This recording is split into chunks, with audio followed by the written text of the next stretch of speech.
Hello everyone, welcome to Shikhar Core. Today we will study what is democracy and why democracy. आज हम देखेंगे democracy के features को detail में, ठीक है। सबसे पहले हम बात करते हैं free and fair electoral competition. इसका मतलब क्या होता है? In a democracy elections must be real, meaningful and competitive. अभी रियल, मीनिंगफुल एंड कॉम्पिटिटिव का मतलब क्या है, आइए समझते हैं। रियल का मतलब है कि इलेक्शंस में लोगों के पास रियल चॉइस होनी चाहिए अपने लीडर्स को चूज़ करने की, और रिजल्ट पहले से डिसाइड नहीं होना चाहिए, ठीक है। और गवर्नमेंट जो है कंट्रोल नहीं करनी चाहिए हर एक चीज़ को, everything. Government does not control everything. Government के अंडर में सारी चीज़ कंट्रोल नहीं होनी चाहिए। मीनिंगफुल का मतलब है कि कई सारे पार्टीज़ और कैंडिडेट्स होने चाहिए जिससे लोगों को चॉइस मिले अपने जो है लीडर्स को चूज़ करने की, अपनी गवर्नमेंट बनाने की, जिसको भी वो चाहते हैं उसको। कॉम्पिटिटिव का मतलब है कि कई सारे अपोजिशन पार्टीज़ भी होनी चाहिए जिनके बीच में कॉम्पिटिशन्स हो। उन सब पार्टीज़ के बीच में लोगों की सपोर्ट लेने के लिए कॉम्पिटिशन होना चाहिए। जैसे आपने देखा होगा कि कई सारे पार्टीज़ वादा करती हैं कि हम आपके लिए ये काम करेंगे, आप हमें वोट दीजिए। तो इस तरह की चीज़ें होनी चाहिए, कॉम्पिटिशन होना चाहिए। People should have a genuine choice to select their leaders. लोगों के पास जेन्युइन चॉइस होनी चाहिए अपने लीडर्स को सिलेक्ट करने की फीचर्स की बात करते हैं। Election should offer multiple political options, parties and candidates. लोगों के पास कई सारे जो है ऑप्शंस होने चाहिए, कई सारे ऐसे कैंडिडेट्स, पार्टीज होनी चाहिए जिससे कि लोग अपने मनपसंद जो है पार्टी को वोट देकर उसको जिता सकें। The ruling party should have a real chance of losing. अगर कोई भी रूलिंग पार्टी है तो वो भी इलेक्शंस के थ्रू पावर से हट सकती है, वो भी रिमूव हो सकती है। People must be able to vote freely without pressure और फियर। लोगों के पास फ्रीली वोट करने का अधिकार होना चाहिए, बिना किसी प्रेशर से और बिना किसी के डर से। कोई ऐसा नहीं होना चाहिए किसी ने उनको डरा दिया है, धमका दिया है कि आप हमें ही वोट दो वरना हम ये कर देंगे, वरना हम वो कर देंगे। ऐसी सिचुएशन नहीं होनी चाहिए। Election should not be control. Elections control नहीं होने चाहिए बाय द गवर्नमेंट, ठीक है। एग्जाम्पल देखते हैं हम चाइना का। Elections are held every 5 years। China के अंदर हर 5 साल बाद इलेक्शंस होते हैं। पार्लियामेंट, इसकी जो पार्लियामेंट है उसका नाम है नेशनल पीपल्स कांग्रेस, ठीक है। लेकिन only candidates approved by the Communist Party can contest. वही कैंडिडेट्स जो है इलेक्शंस लड़ सकते हैं जो कम्युनिस्ट पार्टी अलाउ करेगी, ओके। नो रियल कंपटीशन, कोई भी इधर रियल कंपटीशन नहीं है। So elections exist but no real choice. Elections तो होते हैं बट लोगों के पास रियल चॉइस नहीं है।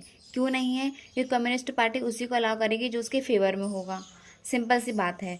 तो फेवर में होगा तो लोगों के पास चॉइस ही नहीं होगी कि वो किसी और को भी लेके आएँ। अब हम एग्जाम्पल देखते हैं मेक्सिको का। Since independence in 1930 elections were held regularly. जब मैक्सिको 1930 में इंडिपेंडेंस हो गया था तब से मैक्सिको के अंदर रेगुलरली इलेक्शंस होते हैं, ठीक है, अच्छी बात है। But one party, PRI, institutional revolutionary party. अब आप बोलोगे ये तो PRI है। हाँ जी, इसका थोड़ा बैकवर्ड से इसकी फुल फॉर्म बनती है। P मतलब पार्टी, R मतलब रिवोल्यूशनरी, I मतलब इंस्टीट्यूशनल।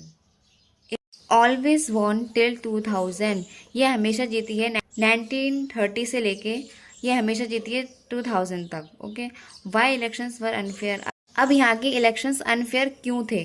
क्यों? यही पार्टी बार बार जीतती हुई आई 1930 से लेके 2000 तक।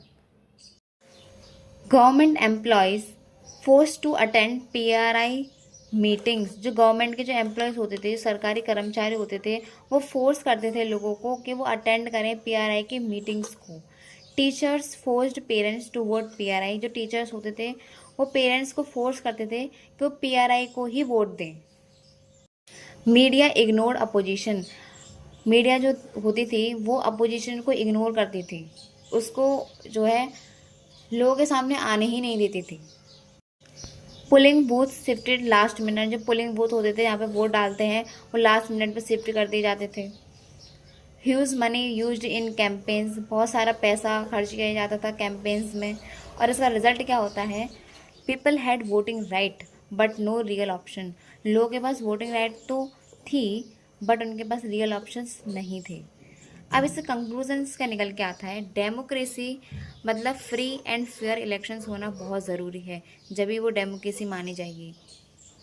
Where rulers can actually lose power, जहाँ पर रूलर्स भी अपनी पावर्स को लूज कर सकते हैं अगर लोग चाहें तो। लोगों को उनका काम कोई भी पसंद नहीं आ रहा है तो लोग उनको अगले इलेक्शंस में रिमूव कर सकते हैं।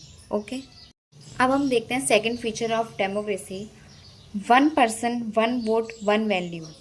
इसका मतलब क्या है, आइए समझते हैं।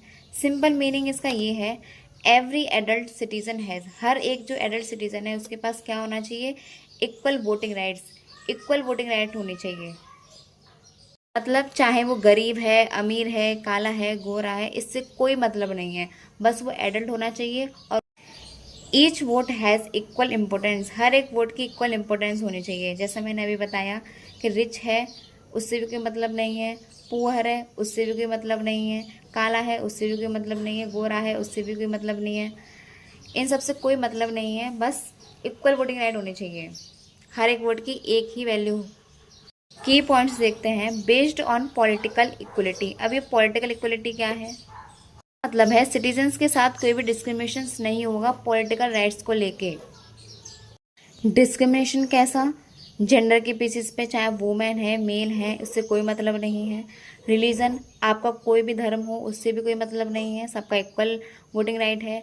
रेस, रेस का मतलब होता है ऐसा ग्रुप ऑफ पीपल कि फिजिकल फीचर सेम हो, जैसे कोई काला है तो उसको हम वोट नहीं देने देंगे, इस तरह की सिचुएशंस नहीं होगी। हेल्थ, आपके पास पैसा है नहीं है उससे कोई भी मतलब नहीं है वोटिंग राइट्स पर। एग्जाम्पल देखते हैं सऊदी अरेबिया का, women were not allowed to vote earlier, no equality. Womens के पास वोटिंग का अधिकार नहीं था पहले, उनके साथ इक्वलिटी नहीं थी। बाद में 2015 के अंदर वुमेन्स को भी वोटिंग राइट मिल गया था। अब हम एग्जाम्पल देखते हैं एस्टोनिया का, Russian minority people faced difficulty in voting. वो रशियन माइनॉरिटी के जो लोग रहते थे एस्टोनिया के अंदर, वो फेस्ड करते थे डिफ़िकल्टीज इन वोटिंग राइट्स में, उनके पास इक्वल वोटिंग राइट नहीं थी। Vote of an indigenous Fijian had more value than an Indian Fijian. मतलब इंडिजीनियस फिजियन का मतलब क्या है, ऐसे फिजियंस जो उनके एंसेस्टर्स वहीं के रहने वाले थे उनकी वोट की वैल्यू ज़्यादा थी, और जो इंडिया के एंसेस्टर्स जो वहाँ पर रहने गए थे और फिर वो वहीं पर बस गए, उनकी वोटिंग की वैल्यू कम थी।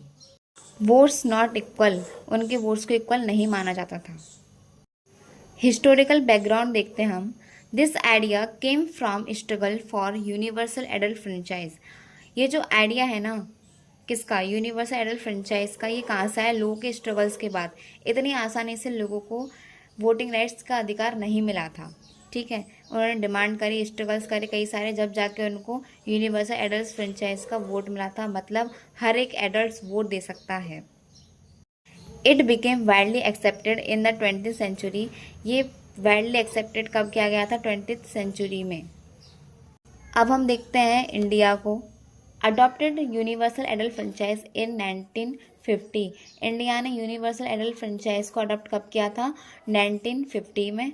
Every citizen 18 plus can vote, हर एक सिटीजन जो 18 प्लस है वो वोट दे सकता है। अर्लियर 21 चेंज्ड इन 1989, पहले जो एज थी वो 21 थी, बाद में चेंज करके इसको 18 कर दी गई थी, कब, 1989 के अंदर।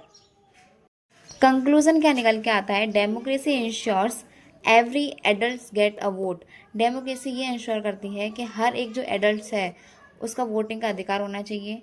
Every vote has equal value, और हर एक वोट की एक समान वैल्यू होनी चाहिए, ऐसा नहीं है किसी की ज़्यादा है किसी कम है, नहीं। ओके, होप आप सबको समझ में आया होगा। आप लाइक करें, सब्सक्राइब करें, and thank you so much.